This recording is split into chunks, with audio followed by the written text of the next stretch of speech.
En Cooperativa Ciencia, lo importante está primero. Salud mental al día. Un programa para hablar de los trastornos más comunes y sus contextos. Todo lo que nos afecta, todo lo que puede estar mejor. Salud mental al día, en Cooperativa Ciencia. Una invitación del MIDAP, Instituto Milenio para la Investigación en Depresión y Personalidad. ¿Cómo les va? ¿Qué tal? Bienvenidos y bienvenidas a este programa que hacemos junto al MIDAP llamado Salud Mental al Día, aquí en Cooperativa Ciencia. Un tema del que nos interesa mucho hablar porque estamos viviendo un momento particular en materia de salud mental y vale la pena tener muchísima información valiosa siempre para tomar buenas decisiones y para intentar siempre superar los inconvenientes. ¿Okay? Como les decía, hacemos este espacio junto al MIDAP, que es el Instituto Milenio para la Investigación en Depresión y Personalidad. Los capítulos anteriores de este espacio los puedes ver en nuestro canal de YouTube, Cooperativa Ciencia, también en cooperativaciencia.cl. Y este capítulo en particular también puedes verlo allí. Hoy vamos a hablar de un tema que parece bien particular, pero que está bien extendido, ¿no? Que es sobre el bienestar de las personas cuidadoras de personas mayores. Un tema relevante, pero como les decía, también poco abordado. Mi nombre es Jorge Lira y les doy la bienvenida a este nuevo capítulo de Salud Mental al Día. Salud Mental al Día es una invitación del MIDAP, Instituto Milenio para la Investigación en Depresión y Personalidad. La labor de cuidados es altamente demandante y desgastante. Chile, además, no cuenta con un sistema de cuidados que apoye a las personas en esta situación. ¿Cómo impacta eso en la salud mental de estas personas en particular? Bueno, queremos conversarlo con nuestra invitada. Ella es Claudia Miranda. Es doctora en envejecimiento y salud mental del University College of London, profesora titular de la Facultad de Enfermería de la Universidad Andrés Bello y directora del Instituto Milenio para la Investigación del Cuidado, MICARE, además de investigadora principal del MIDAP, por lo cual está aquí con nosotros. Claudia, ¿qué tal? ¿Cómo estás? Bienvenida. Hola Jorge, gracias por la invitación. Claudia, a ver, el tema de los cuidadores es algo que, desde hace un tiempo se ha puesto de relieve. Siempre ha existido, uno siempre conoció a alguien o a alguien que era cuidado por alguien, en fin, pero así como las dueñas de casa, finalmente nunca hubo como una preocupación real. Y en particular, bueno, la salud mental es un tema del que, por cierto, se viene hablando hace un tiempo en diversas aristas y en particular aquí también queríamos profundizar en aquello. Pero la primera pregunta tiene que ver con el impacto en la persona cuidadora, el impacto en la salud mental de la persona cuidadora, de una persona mayor dependiente o de quien sea finalmente. Sí, a ver, como tú comentas, el tema del cuidado es un tema que ahora ha adquirido mayor relevancia y esto tiene que ver también con la lucha, digamos, las voces que se han emergido, ¿no es cierto?, desde las mismas personas cuidadoras, ¿ya? Entonces, un tema que se puso en la palestra y que si bien ha estado siempre, ahora ya se están tomando medidas para alivianar, ¿no es cierto?, lo que es la carga de cuidado. ¿Ya? El impacto de cuidar, de la labor de cuidar, ya sea a una persona mayor, una persona con discapacidad, etcétera, alguien que necesita de cuidados, tiene dos aristas, ¿ya? Una que es un impacto que pues, es negativo, ¿no es cierto? Que en el fondo tiene que ver con problemas de salud mental, como sobrecarga, como estrés, como depresión, ansiedad, etcétera. Pero también quiero dejar en claro que hay aspectos positivos que se adquieren por cuidar, ¿ya? Que son los menos estudiados, si tú quieres decirlo así, pero que también existen, ¿ya? Y que tienen que ver con ganancias en aprendizaje, en aprender habilidades que tal vez tú no tenías antes, sin querer romantizar, por supuesto, la situación, ¿ya? Pero efectivamente hay dos caras de la moneda. Y en el fondo, a las que tenemos que poner atención en particular en términos de salud mental, tienen que ver con el impacto negativo, ¿ya? Y ahí poner, ¿no es cierto?, algunas cartas para minorar eso. Me está acordando de el no sé, pues el mal del cuidador, esta persona mayor que cuida, por ejemplo, o sea, conocí una persona que cuidó a su esposo enfermo Ujú. durante mucho tiempo, hasta que falleció, y después al poco tiempo fallece ella, digamos. Está también esta idea como de murió de pena, por Ujú. ejemplo, que tiene que ver ahí con vínculos bastante más cercanos, porque también hay personas que se dedican al cuidado de otras personas que casi lo hacen como por buena voluntad y que finalmente es prácticamente un oficio aprendido con el tiempo y que tiene que ver también con esas habilidades que tú decías recién. Ujú. Después quiero volver sobre eso, pero me acordé rápidamente de aquello. ¿Cómo el proceso de adaptación a lo que significa en términos familiares, por ejemplo, las labores del cuidado? A ver, en general, en la mayoría de los casos, estas labores o la situación de tener que cuidar a alguien se presenta de manera casi como impuesta, en el fondo. La vida, ¿no es cierto? Ujú. Todos vamos, en el fondo, envejeciendo y vamos haciendo que duramos más, digamos. En el fondo tenemos más longevidad. Entonces, claramente, tenemos más población que está siendo cuidada, Ujú. ¿ya? En las familias tiene mucho que ver con la relación previa que tenías con esa persona, Ujú. cómo es la dinámica que se va manejando. ¿Ya? En general es siempre una persona la que se hace a cargo, en la mayoría de los casos, solo uno. Y si tienes ayuda además de tipo más instrumental del resto de la familia, ya eso es un cuadro positivo. Ujú. ¿Ya? Pero en general lo que sucede es que es una sola persona la que se hace cargo, que es la que se denomina cuidador principal. ¿Ya? Y es el cuidador principal el que en el fondo recibe ese mayor impacto negativo respecto de la labor de cuidar. ¿Ya? Claudia, ¿y afecta de manera distinta cuando ese cuidador es cercano a cuando ese cuidador es una persona, comillas, contratada o comillas que está haciendo un favor? Sí, Porque están los casos de hijos que cuidan a sus padres, de madres o padres que cuidan a sus hijos por algún tipo de enfermedad, lo que fuera, pero también lo otro, que es como personas Ujú. que de manera no profesional, sino que por buena voluntad o porque son personas que, digamos, tienen esa experiencia y requieren de ese trabajo, acompañan a una persona mayor. Sí, son situaciones Ujú. diferentes. De hecho, la literatura los denomina de manera diferente. Ya. ¿Ya? Una persona que es familiar o amigo o que tiene un vínculo Ujú. previo con la persona cuidada y que no recibe ninguna remuneración ni ha tenido entrenamiento, etcétera, se le denomina persona cuidadora informal Ya. o no remunerada, ¿ya?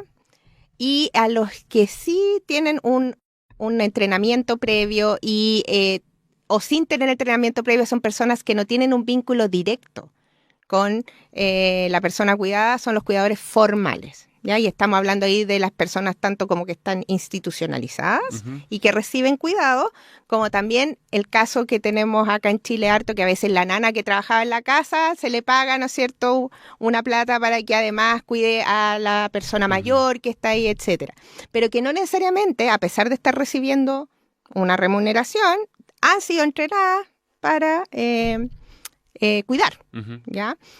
Entonces ahí las dinámicas son distintas. Una persona que en el fondo es como su trabajo, digamos, es distinta a la relación que puede tener una persona en la cual ya hay un vínculo previo, ¿no es cierto?, una historia previa, etcétera, y que está cuidando por múltiples razones. La mayoría te lo dice que es porque es recíproco, ¿no es cierto?, están devolviendo la mano. Otro porque cuando cuidas a un hijo, porque es el hijo, ¿no es cierto?, que tiene alguna necesidad de cuidado, etcétera. Entonces, la dinámica que va sucediendo ahí es diferente. Y cuando se hacen estudios al respecto, también se consideran de manera diferente estos que tienen vínculo previo, digamos, familiar, de amistad, vecino, etcétera, con el que está siendo remunerado para realizar esa labor. Ujú. Se diferencian. Claudia, ¿hay aspectos psicosociales que se deberían considerar? Sí, siempre, en todo tipo de alcances. Por ejemplo, a la hora de evaluar a una persona que es cuidadora, Ujú. ¿no es cierto? Acá se le pone mucho énfasis en el país a lo que es la sobrecarga. Y la sobrecarga es el estrés que se genera por la labor de cuidar, o sea, exclusivo por la labor de cuidar. ¿Ya? Eso se mide mucho y que está bien que se mida, pero hay que tener una mirada más integral al respecto.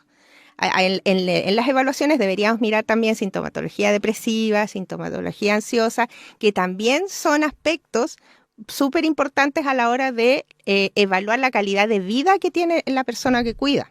¿Ya? Hemos hecho algunos estudios en los cuales sabemos que es la salud mental la que tiene un gran porcentaje de influencia en la calidad de vida de las personas que cuidan.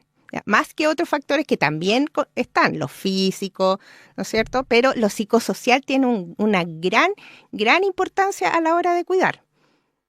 Te menciono otro factor, el apoyo social, es vital. Una persona cuidadora que no cuenta con apoyo social formal de los sistemas de salud sociales, más apoyo social informal, que es el que viene de la familia, etcétera, es mucho más probable que desarrolle lo que se llama el síndrome del cuidador, que son todos estos impactos negativos que hemos hablado. Pega distinto en la salud mental de la persona cuidadora que sea, digamos, informal o informal, pero sí una cosa muy como doméstica, local, a lo que pasa, por ejemplo, en un lugar específico, en un hogar, por ejemplo. ¿Pega distinto? Porque también todas las personas son sensibles, digamos, o sea, no creo que exista un... Sí, son distintos, como te dije, distintos fenómenos, ¿ya? En el ambiente familiar, en el contexto familiar, está todo esto que hablamos de los duelos, ¿no es cierto? Todo esto que tiene que ver más con asociar una historia de un vínculo largo, ¿no es cierto?, familiar, etcétera, ¿ya? En los contextos de institucionalización, tiene que ver más con el hecho de que se puede producir burnout, que el burnout tiene que ver con esto de despersonalizar a las personas, etcétera. O sea, tiene que ver más en ese contexto y con las condiciones, por supuesto, laborales. Tiene que ver con la tasa de personas que tú atiendes por hora. O sea, tiene que ver mucho con aspectos más, como te dijera, del ambiente de trabajo. Administrativos, ¿ya? Y que las personas muchas veces no tiene que ver con la buena voluntad que tengan o con la calidez que puedan manifestar, sino que muchas veces el burnout se genera por este tipo de condiciones ambientales. Y a pesar de eso, muchas personas lo hacen muy bien, ¿no es cierto?, en contexto de institucionalización. Pero las dinámicas y los problemas o los desafíos en salud mental son distintos en esos dos contextos, porque es un contexto distinto. Estamos con Claudia Miranda, ella es investigadora principal del MIDAP, con quien hacemos este espacio Salud Mental al Día. El MIDAP es el Instituto Milenio para la Investigación en Depresión y Personalidad, y hablamos de la salud mental de las y los cuidadores, en este caso, que principalmente son mujeres, además. ¿Cómo impacta eso en el desarrollo personal de las mujeres? Cuando vemos trayectorias de vida, tiene mucho impacto desfavorable, ¿no es cierto? Las personas que cuidan, esto va asociado siempre con un fenómeno de género. Cuando hablamos del contexto informal que te comentaba, de la familia, etcétera, las personas las que percibían algún ingreso laboral, dejan de trabajar, claro, o disminuyen sus horas, porque no es incompatible con estar ofreciendo cuidado a la persona que los necesita. Por lo tanto, hay una disminución, ¿no es cierto?, de la participación laboral por cuidar, ¿ya? Y en términos del contexto formal, claramente también son las mujeres, un 90 y tanto % las que cuidan en ese contexto. Y muchas veces, dependiendo de dónde suceda eso, también están en condiciones precarizadas. Si les preguntas, nosotros hicimos un estudio en el Instituto Micare que tenía que ver con preguntar, ¿no es cierto?, si las personas dejarían de cuidar o no si hubiera otro que cuidara. Y esta fue una respuesta muy interesante para nosotros, porque tanto en el contexto institucional como en el de la casa, la mayoría te decía que no dejaría de cuidar a pesar de que tuviera otras ayudas, otra persona que reemplazara, sino que lo que ellas necesitan es una colaboración para poder seguir cuidando de la mejor manera, o sea, que hayan sistemas de soporte, etcétera. Y en el caso de las personas que cuidan formalmente en instituciones, también necesitan mejores, a lo mejor, condiciones dentro del contexto laboral para seguir cuidando. Pero, increíblemente, nosotros no esperábamos esa respuesta. Dando esas condiciones favorables, las personas de verdad en el fondo tienen un valor o se validan cuidando en ese rol. Y como se validan en ese rol, lo quieren hacer de la mejor manera posible y para eso implica tener estos sistemas de soporte. Es verdad que es difícil. De apoyo. Una persona que lleva harto tiempo cuidando a otra, es difícil sacarla de ahí, digamos, porque además adquiere un nivel de responsabilidad, cuando es pariente sobre todo, Sí. un nivel de responsabilidad así profundo, Ujú. muy arraigado. ¿Quién acompaña a los cuidadores? A ver, tengo que hacer alusión a lo que existe actualmente y lo que se pretende lograr con el Sistema Nacional de Apoyo y Cuidado. A ver, en la actualidad no hay una política como paraguas que marque todo lo que es el cuidado. Está la red local de apoyos y cuidados, ¿no es cierto? Hay programas independientes como el Chile Cuida, o sea, hay muchos programas del Estado que atienden distintas necesidades de cuidadores, pero no están coordinados entre sí y no hay un paraguas que en el fondo puedas tú garantizarlo, no es una garantía además. ¿Por qué se está queriendo hacer esta ley del Sistema Nacional de Apoyo y Cuidado? Para que esto, en el fondo, no tenga que ver con un gobierno en particular, ¿no es cierto? Que los presupuestos se garanticen para sostenibilidad, claro, en el tiempo, pero también porque se quiere, ojalá, tener una ventanilla única para las personas cuidadoras. ¿Y esto qué quiere decir? Que en el fondo exista más coordinación intersectorial, que los recursos se distribuyan mejor. O sea, ese es el plan, digamos, esa es la idea. Que si una persona cuidadora va a la municipalidad, no tenga que estar yendo a 5 lugares más para obtener distintas cosas, sino que haya una ventana única y de ahí se pueda coordinar las prestaciones o atenciones, etcétera, que se le pueda dar a la persona cuidadora.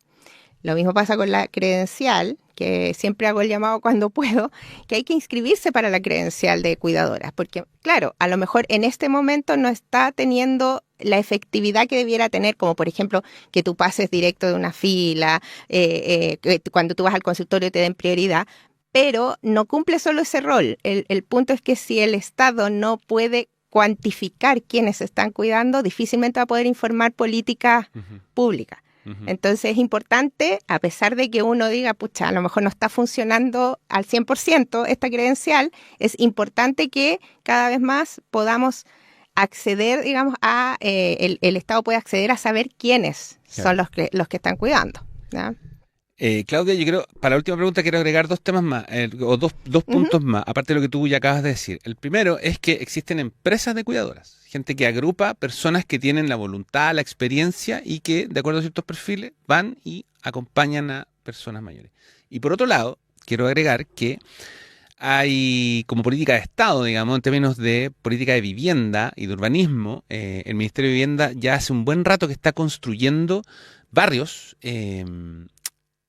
de diversos tipos, donde incluye además lugares para que los cuidadores y cuidadoras puedan, digamos, ejercer su labor de manera organizada o derechamente que personas mayores puedan quedarse ahí porque hay una organización de cuidadores que se van a quedar con ellos hasta que los responsables directos vuelvan del trabajo o de la jornada que sea. Y además entendiendo que la población de Chile envejece velozmente y que para el 2030 vamos a ser un país muy entrado en edad, por decirlo de manera coloquial, ¿de qué manera se orienta a personas cuidadoras para enfrentar este que se va a convertir en un trabajo, o ya es un trabajo, pero se va a convertir en un trabajo, diría, de muchísima importancia, digo, el de cuidar a personas mayores? Sí, de hecho, como tú dices, Jorge, o sea, no últimamente, sino que se viene desarrollando ya una política, ¿no es cierto?, que en el fondo tiene que ver con la existencia de LEAMS más regulados, ¿no es cierto?, que son los establecimientos de larga estadía. Además, existen lo que el Senama tiene las viviendas tuteladas que se están construyendo, que es un poco lo que mencionabas tú, que en el fondo personas mayores pueden estar, ¿no es cierto?, y vivir en comunidad y se les presta las atenciones que sean necesarias. Y también está la política de lo que es certificar las labores de cuidado, ¿ya? Entonces, en ese contexto, las personas cuidadoras van a tener la oportunidad, las que yo te comento que son informales, que ya tienen esta labor como adquirida por experiencia y no necesariamente por cursos formales, de validar esa experiencia y van a haber estándares mínimos y eso ya están dando, si que no me equivoco, ya se hizo el perfil, ya partió.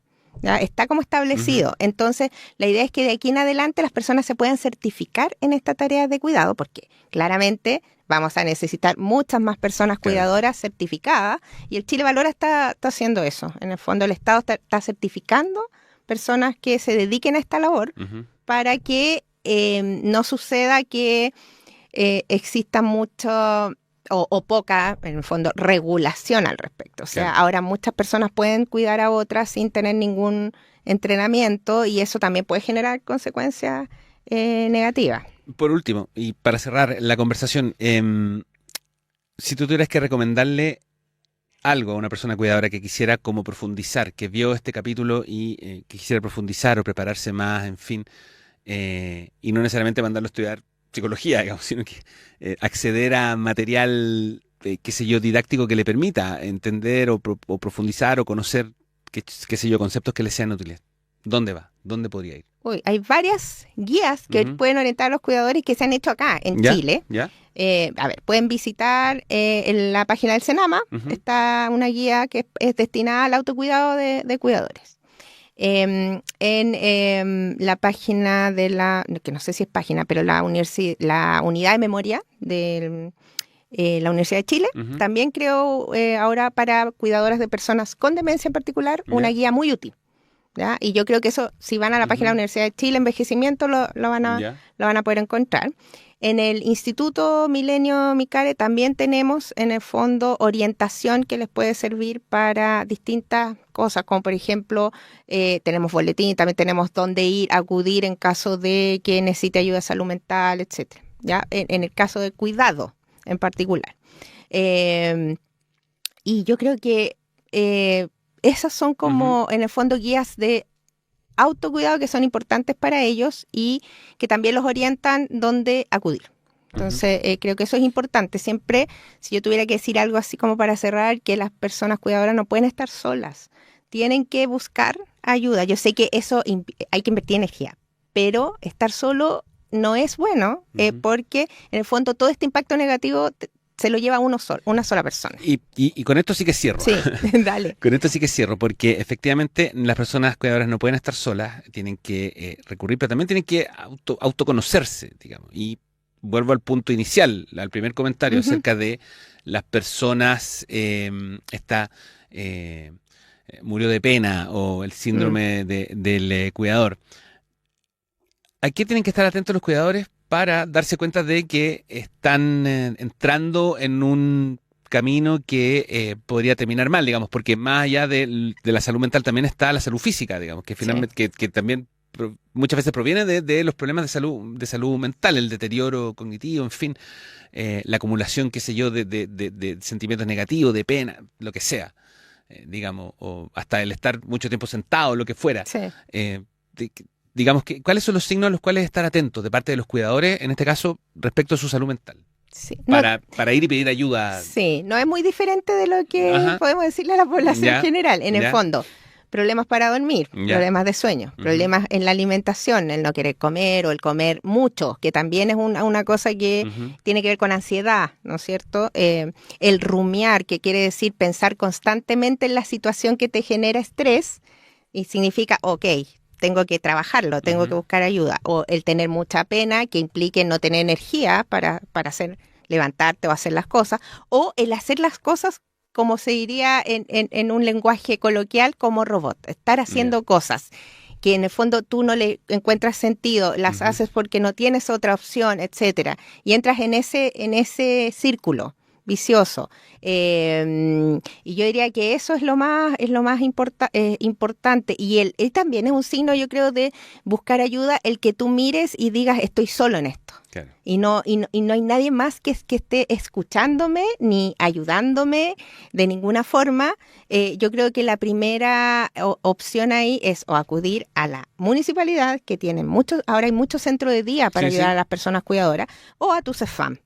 Yo creo que cuando pasan esas cosas uno tiene que entiendo que es un esfuerzo para la persona que cuida, porque está tan ensimismada en cuidar, digamos, es una labor tan que te genera muchas horas, ¿no es cierto?, Claro. de invertir ese tiempo, pero si no sales de este círculo vicioso de estar solo, de estar así pensando todo el rato en esta labor, de no tener más actividades de ocio, no tener alguna forma de salir, de respiro respecto de la labor de cuidado, yo creo que si no es ahora, el momento que de crisis va a venir en el futuro. Entonces ahí hay que acudir a pedir ayuda. Hay que estar muy atento, Muy atento. y esto, ojo, que está a todo nivel, ¿ah? Así es que no, nadie se escapa de situaciones como esta. Y hay, digamos, bastante información, como bien nos decía Claudia. Claudia Miranda es investigadora principal de el MIDAP, que es el Instituto Milenio para la Investigación en Depresión y Personalidad, con quienes hacemos este programa que se llama Salud Mental al Día. Pero también es doctora en envejecimiento y salud mental del University College of London, profesora titular de la Facultad de Enfermería de la Universidad Andrés Bello y directora del Instituto Milenio para la Investigación del Cuidado, MICARE, y conversó con nosotros en este espacio. Claudia, muchas gracias. Gracias, Jorge, por la invitación. Para hablar de los trastornos más comunes y sus contextos, seguimos revisando Salud Mental al Día. Nosotros despedimos este capítulo de Salud Mental al Día. Les recuerdo que los anteriores, y este también, están disponibles en nuestro canal de YouTube Cooperativa Ciencia y también en cooperativaciencia.cl. Nos vamos a reencontrar pronto con otro capítulo de Salud Mental al Día. Que estén bien. Chao, chao. En Cooperativa Ciencia fue Salud Mental al Día, con todo lo que nos afecta y todo lo que puede estar mejor. Salud Mental al Día, una invitación del MIDAP, Instituto Milenio para la Investigación en Depresión y Personalidad.